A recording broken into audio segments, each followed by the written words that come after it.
In today's video, I'm going to show you how to get a blurry background by controlling the aperture on your lens.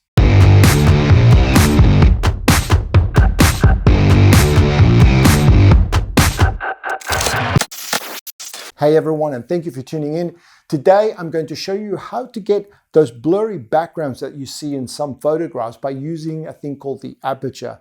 Now, if you don't know what the aperture is just a fancy word for opening, and that refers to the opening of the diaphragm that's inside your camera. If you've never seen one of those before, that's what it looks like. Obviously, this has been pulled out of a lens, but you can see, I'm not sure if you can focus that in there, but you can see that that opens, and let me see if I can get that to focus. That opens and closes. So what this is a little mechanism that is inside of your lens that controls the flow of light through the lens. So this acts a little bit like a tap. So you can open this up all the way and you can let a lot of light come in to the camera at once, so you can have a shorter shutter speed, so a much faster shutter speed, or you can close it right up like I've got in here. I'm not sure if you can focus there it is. And if you did that, then you would need a longer shutter speed so that all that light would just trickle in. So light is cumulative, so you need a certain amount of light to come into the camera in order to make an exposure, and this just controls the flow of that light. So you might be asking, how do I control the aperture on my lens, the diaphragm?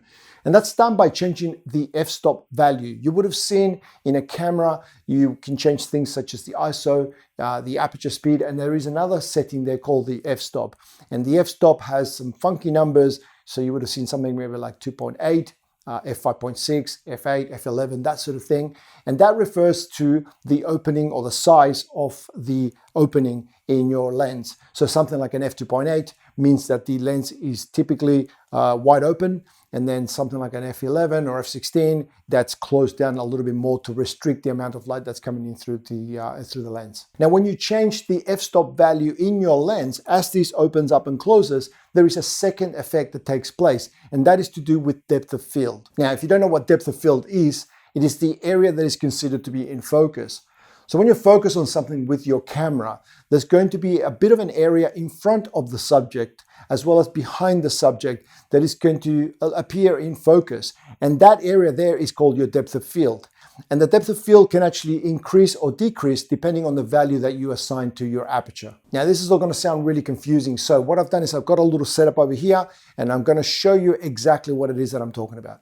Okay, so what I've done here is I've laid out 5 batteries in a row moving away from the camera, and I've locked the autofocus system on my camera to be on that one middle battery. You can see the IKEA logo. So every photo that we take from now on, the focus is not going to change. It's going to be focusing on exactly the same thing.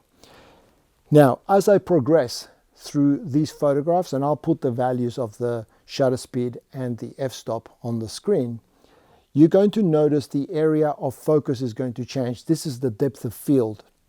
And this is what you are trying to control by changing the aperture. So the aperture not only controls the amount of light, but it's got to do with the angle of light as well. You are changing the depth of field, you're changing that area of focus. So as you increase the aperture, that area of focus is going to increase. You're going to get more in focus. So as that number goes up, so does your focus area. When you bring the number down, the focus area gets smaller. So if you are trying to take a photograph with a blurry background, you would go as low as your aperture allows you to go on your camera. Typically, it's going to be 2.8, or it's going to be something like 3.5 or something like that. But you would bring that number as low as you could bring it down on your camera, and you would take the shot. And anything that falls behind of your subject or in front of your subject should be out of focus. And that is the way that you can create those nice, creamy, blurry backgrounds by just using the aperture. Now, the opposite of that is if you were trying to get a lot of stuff in focus, then that's when you would raise the value of your f-stop to something like, say, f16, okay, which again would change the angle of the light coming into the camera and would allow you to then have more stuff in focus. So that could be something else that you may want to do. Now, be aware that when you close down your lens, your shutter speed is going to increase. It's going to have to increase, because when you increase the f-stop value, that means that the hole of the diaphragm is going to close up, and that little hole is going to be very, very small. And so you're going to restrict the rate at which light comes into the camera. So you will need something probably like a tripod or some way to stabilize yourself, because you're going to have that shutter open for a little bit longer so that you can collect light at a slower rate. But it is a really good way to control the amount of focus in your photograph, whether you want a blurry background or everything sharp, then this is the way to do it.